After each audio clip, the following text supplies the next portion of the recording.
Hello student, आज मैं आपके लिए कुछ एमपी पुलिस के खास टॉपिक, बहुत ही अच्छा टॉपिक, मतलब ये टॉपिक आपको एग्ज़ाम में बनना ही चाहिए, क्योंकि यदि आपको इसकी वैल्यू पता है तो आप इतने जल्दी प्रश्नों को कर पाएंगे ना कि मज़ा ही आ जाएगा। तो बहुत ही इम्पोर्टेंट क्वेश्चन है, यदि आप इन्हें एक बार देख लेते हैं तो ये आपके माइंड में बैठ जाएंगे और इस प्रकार के कोई भी क्वेश्चन आए तो आप बिना कुछ टाइम लगाए बहुत ही जल्दी कर पाएंगे। तो हो सकता है आपने इस प्रकार के क्वेश्चन किए भी हों, तो ये जल्दी माइंड से उतर भी जाते हैं ये क्वेश्चन, इसलिए इनकी प्रैक्टिस भी बहुत ज़रूरी है। तो आप इसके साथ साथ प्रैक्टिस करें और इसको देखें। बहुत ही इजी तरीके से इसे किया जा सकता है, मतलब आसानी से किया जा सकता है यदि आपको इसके बारे में फार्मूले पता है और परसेंटेज वैल्यू पता है। तो जल्दी से देखते हैं। पहला क्वेश्चन है हमारा, यदि एक वृत्त की त्रिज्या में 50% की वृद्धि की जाती है तो इसके क्षेत्रफल में कितनी वृद्धि हो जाएगी? तो सिंपल है, 50% की वैल्यू क्या होती है? 1/2, है ना। तो मतलब बोल रहा है कि त्रिज्या 2 थी, 3 हो गई, है ना। तो पाई आर स्क्वायर वृत्त में पूछा है, तो यहाँ पर पाई की वैल्यू स्क्वायर में होती है, हम भी स्क्वायर कर देंगे। यहाँ पर 2 दूनी 4 और 3 त्रिकाई 9, मतलब घटाएंगे, 9 में से 4 घटाएंगे, कितने की वृद्धि हो रही है? 5 की वृद्धि हो रही है। किस पे हो रही है? किस पे हो रही है? 4 पे हो रही है। मल्टीप्लाई 100 कर देंगे। अब कितना निकल के आएगा? काट दीजिए। 4 दूनी 8, 4 पंचे 20, 25 पंचे 125। तो सिंपल हमारा आंसर निकल के आता है 125%। बहुत ही अच्छा क्वेश्चन था। नेक्स्ट क्वेश्चन की ओर बढ़ते हैं। एक वस्तु की कीमत 25% कम हो गई है, लेकिन वस्तु की दैनिक बिक्री में 30% की वृद्धि हुई है। दैनिक बिक्री पर शुद्ध प्रभाव क्या है? बहुत ही आसान है। देखो, एक व्यक्ति एक वस्तु की कीमत में 25% कमी हुई है। मान लो वस्तु की कीमत थी 100 और बिक्री थी, किस दैनिक बिक्री भी थी 100। अब हो गई है 25% की कमी कीमत में, तो हो गई 75, और यहाँ हो गई बिक्री में वृद्धि, तो हो गई 130। अब यूनिट कैसे निकलेगी? जब हम मल्टीप्लाई करेंगे, यहाँ पर मल्टीप्लाई करोगे तो 10,000 आएगा। देखिए, इसके शॉर्ट ट्रिक्स भी हैं, लेकिन शॉर्ट ट्रिक्स आपको भूल जाती हैं कभी कभी एग्जाम में, तो आप ये एफर्ट लगा सकते हैं। और यहाँ करेंगे तो 9,750 आएगा। ठीक है। अब जब आप इसमें घटाएंगे 10,000 में 9,750 को, तो कितना आएगा? 052, 250। ठीक है। अब यहाँ पर किस में वो हुई है, कमी आई है? 250। किस पे आई है कमी? 10,000 में। तो 10,000 यहाँ नीचे लिखेंगे, मल्टीप्लाई 100 से करेंगे परसेंटेज निकालने के लिए।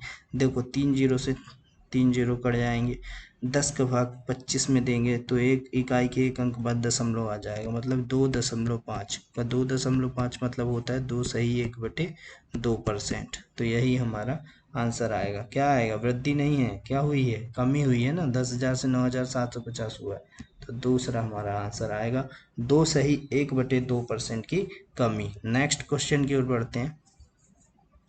अच्छा क्वेश्चन है, लंबा क्वेश्चन है, लेकिन मज़ेदार है। प्रत्येक प्रश्न के लिए 1 अंक वाली 80 प्रश्नों की एक परीक्षा में अंकिता ने पहले 40 प्रश्नों में से 65% का सही उत्तर दिया। पूरी परीक्षा में 75% स्कोर करने के लिए उसे अन्य 40 प्रश्नों का कितना प्रतिशत सही उत्तर देने की आवश्यकता है? तो ध्यान से पढ़ो इस क्वेश्चन को, तो समझ में आएगा। मतलब उसने 40 प्रश्नों में से 65% के जवाब दे दिए हैं। 40 प्रश्नों में से 65% के जवाब उसने दे दिए हैं। तो यहाँ पर कर दो 20 दूनी 40, 20 पंचे 100, 5 से काट दो, 5 एकम 5, 5 तिहाई 15, 13 बार। अब 13 का मल्टीप्लाई 2 में तो 26। तो मतलब उसने 26 क्वेश्चन के जवाब दे दिए हैं। अब बचे क्वेश्चन कितने? 40। अब बोल रहे हैं 40 क्वेश्चनों को, 40 जो प्रश्न हैं, 40 में से कितने क्वेश्चन करने होंगे 75% स्कोर करने के लिए? तो टोटल कितने थे अपने पास क्वेश्चन? 80 थे। तो 80 का 75% स्कोर करना है। 75% का मतलब होता है 3/4।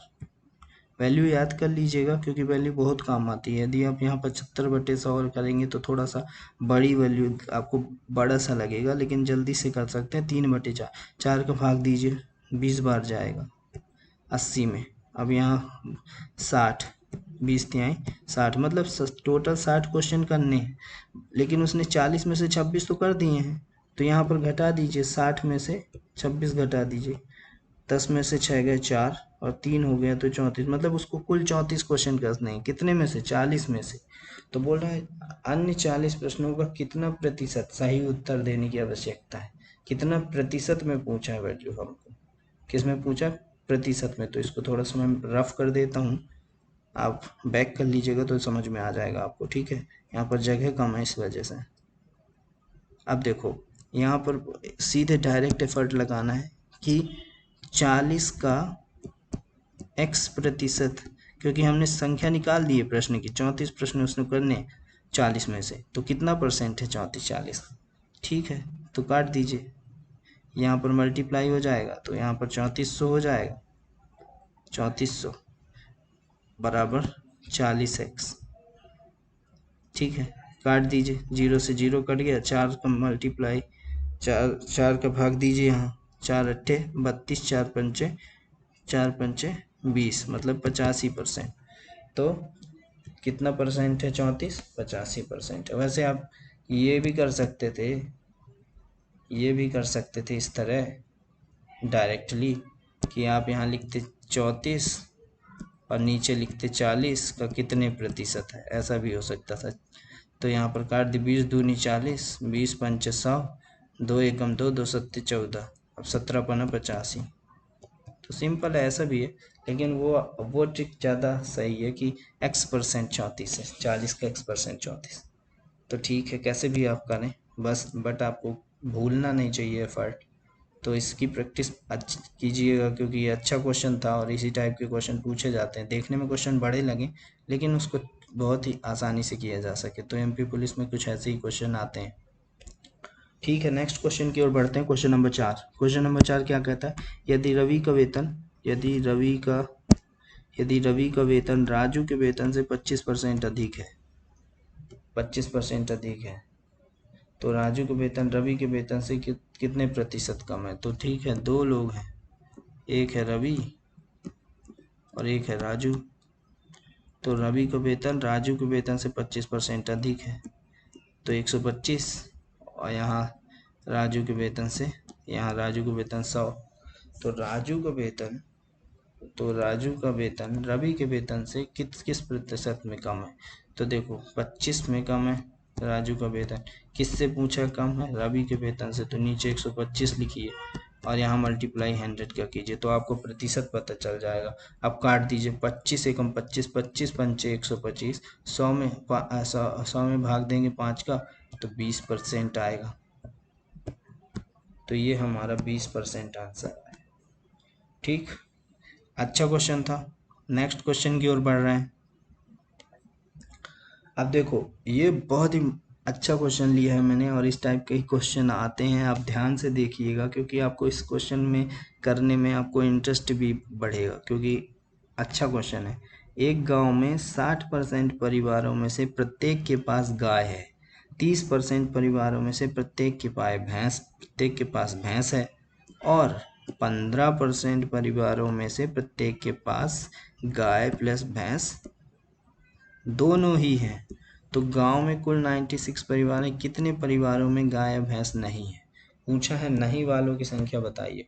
तो देखो इस टाइप के क्वेश्चन जब आते हैं ना तो आप इसमें एक एफर्ट लगा सकते हैं, आपको रीजनिंग काम आएगी इसमें। वेन डायग्राम आपने पढ़ा होगा तो आप चाहो तो जल्दी से बट आपको परीक्षा में नहीं बनाना है वेन डायग्राम, मैं आपको समझाने के लिए बता रहा हूँ क्योंकि आप समझ जाओगे तो बहुत ही जल्दी कर पाओगे। तो बीच वाली जो मिडिल वैल्यू यहाँ पर रखते हैं ना वो दोनों वाली रखते हैं। तो दोनों वाली कितनी है अपने पास? 15%। तो यहाँ पर जल्दी से 15% रख दीजिए और 15% आपने रख दिया तो 15% अलग से नहीं है, इन्हीं में से शामिल है, इन्हीं में ही शामिल है। तो हम पूरा 60% नहीं रखेंगे यहाँ पर गाय वाले में, गाय और ये भैंस। तो देखिए 60 में से 15 हम माइनस करेंगे, क्यों? क्योंकि 15 तो दोनों में ले चुके हैं ना, दोनों अलग से थोड़ी है, इन्हीं में से है, तो 60 में से 15 घटाएंगे कितना आएगा 45, और यहाँ पर 30 में से 15 घटाएंगे तो कितना आएगा 15। अब जोड़ दीजिए तीनों को, 15 15 30 और 40 30 70, मतलब 75%।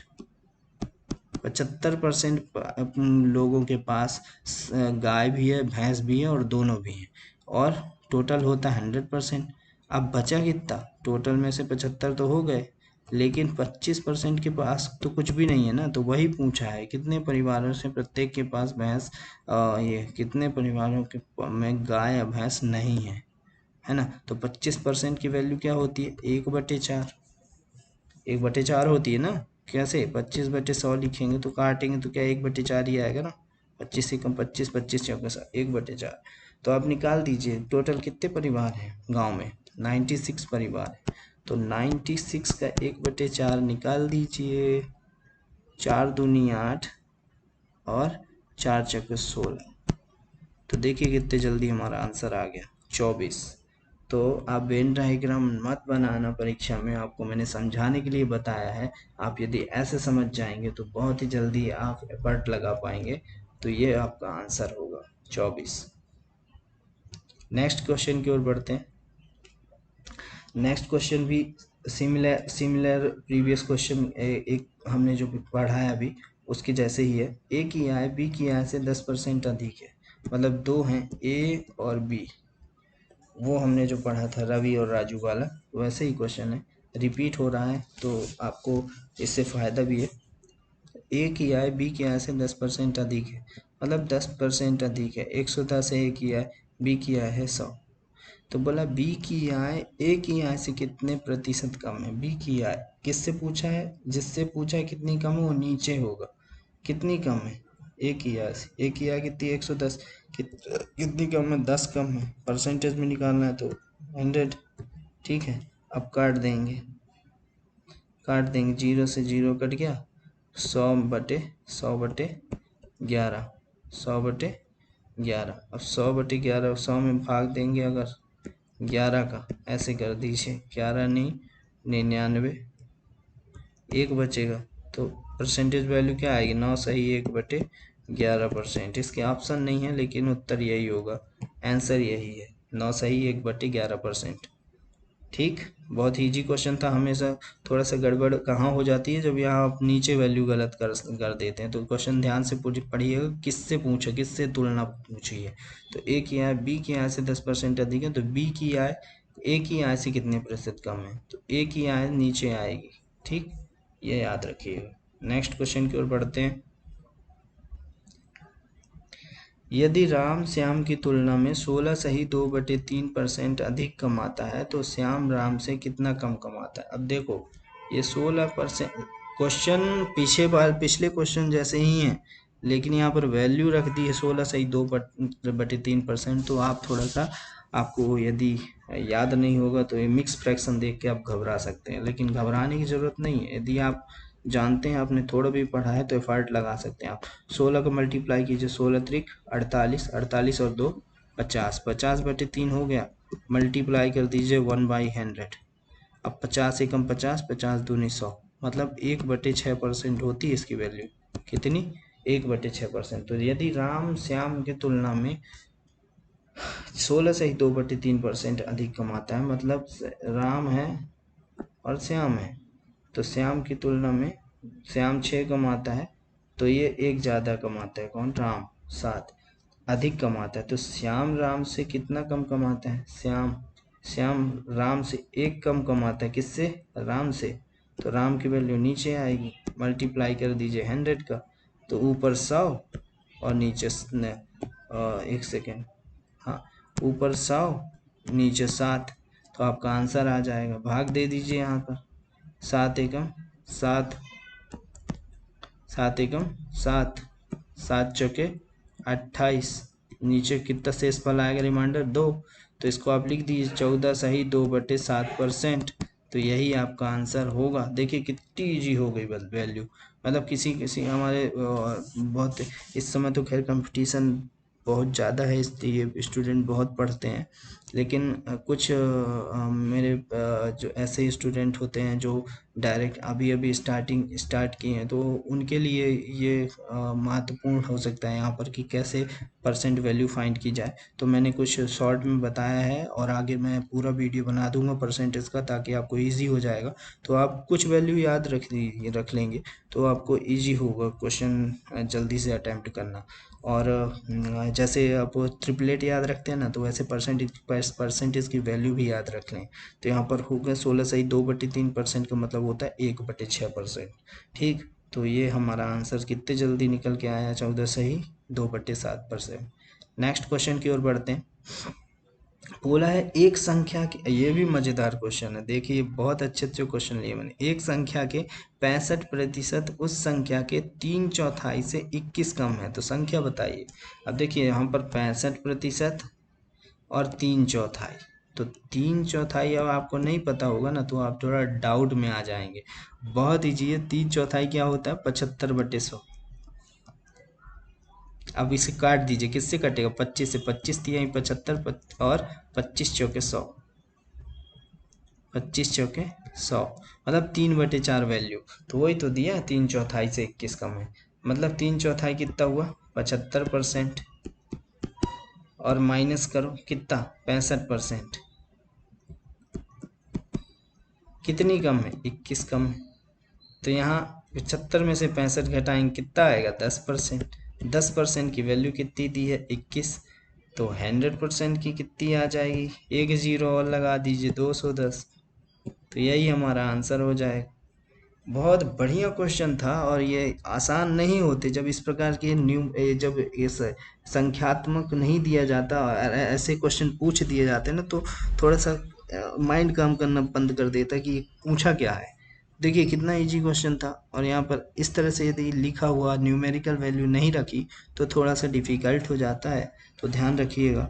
बिल्कुल इजी है। आगे अपन क्वेश्चन की ओर बढ़ते हैं। ये देखिए बहुत ही बढ़िया वैल्यू, 16 नहीं है, 66 सही 2/3%। तो यदि संख्या का 66 सही 2/3% उस संख्या में जोड़ा जाता है तो परिणाम 3900 हो जाता है। मूल संख्या ज्ञात कीजिए। अब देखिए 66 सही 2/3%, तो पिछले क्वेश्चन में जिस तरह मैंने how to find the exact value of percentage बताया है, तो इस प्रकार से आप निकाल लीजिए, मल्टीप्लाई कीजिए, 2 जोड़ दीजिए।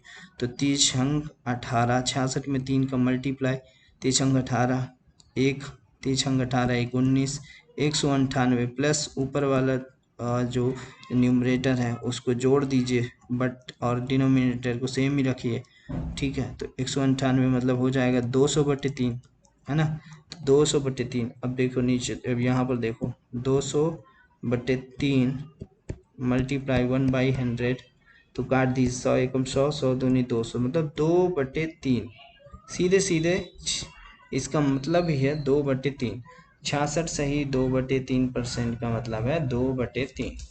ठीक, थोड़ा सा रफ कर देता हूँ ताकि जगह बन जाए, आप देख लीजिएगा बैक करके, आसानी होगी आपको। तो देखिए सबसे परसेंटेज में चक्कर केवल परसेंटेज वैल्यू का है। यदि आप इसे याद कर लेंगे या आपसे निकालते आता होगा तो आप कोई भी क्वेश्चन नहीं छोड़ेंगे, और आप हमेशा जल्दी से कर पाएंगे क्वेश्चन का। तो देखिए उस संख्या में जोड़ा जाता है तो परिणाम, मतलब संख्या 2/3 है, मूल संख्या कितनी है, 3 है, मूल संख्या 3 है। लेकिन इसमें जब 2 जोड़ दिया जाता है तो मूल संख्या कितनी हो जाती है, तो परिणाम कितना हो जाता है, 5। तो 5 की वैल्यू कितनी बताई है ना, 3900, है ना। तो 5 की वैल्यू 3900, तो यहाँ पर भाग दे दीजिए, 5×7 = 35, 5×8 = 40, है ना। तो 1 की वैल्यू 780, है ना, 1 की वैल्यू 780 आ गई। तो 100% की वैल्यू कितने, तो 100% की वैल्यू नहीं पूछी, 1 की वैल्यू जब 780, तो यहाँ पर पूछा है तो मूल संख्या ज्ञात कीजिए। मूल संख्या क्या थी, 3 से 5 हुई थी ना, 3 से जोड़ दिए थे 2 तो 5 हुई थी। लेकिन हमसे मूल संख्या पूछा है, तो एक की वैल्यू 780, तो 780 में आप मल्टीप्लाई कर देंगे किसका, 3 का, तो हमारी मूल संख्या आ जाएगी 3 अट्ठे 24 की 4, हाथ लाई 2, 3 सत्ते 21 और 2 23। सही है, मल्टीप्लाई कीजिए, 300, 8 त्रिक 24, 4, 2, 7 त्रिक 21, 21 और 2 23, 2340 हमारा आंसर आएगा। तो अच्छे क्वेश्चन थे, बहुत ही अच्छे क्वेश्चन थे। जरूरी नहीं है कि हम एक बार में कम से कम 40 से 50 क्वेश्चन कर डालें, और यदि हम इतने क्वेश्चन करते हैं तो हमें ना तो रिवीजन कर पाते हैं उस चीज़ का। तो महत्वपूर्ण ये है कि आप 10 क्वेश्चन भी करिए, बहुत अच्छे से करिए, ताकि आप कभी भी वीडियो भी देखना चाहें तो तुरंत आप उसको रिवाइज कर पाएँ, बार बार बार बार बार बार जल्दी से। जब आप कोई बड़ा वीडियो लेकर बैठ जाते हैं ना, तो आपका खुद ही दिमाग काम करना बंद कर देता है। इसलिए मैं छोटे वीडियो डालने का प्रयास करता हूँ और बहुत ही अच्छे क्वेश्चन लेने का प्रयास करता हूँ। तो यदि आपको अच्छा लगा हो तो आगे भी आप इस प्रकार के वीडियो मेरे देखते रहें। और मैं लाइक और सब्सक्राइब करने को तो नहीं कहूँगा, क्योंकि ये डिपेंड करता है आपके ऊपर। तो बाकी वीडियो ज़रूर देख सकते हैं यदि मैं कोई अपलोड करता हूँ तो थैंक यू। नेक्स्ट वीडियो में हम फिर मिलेंगे। Thank you.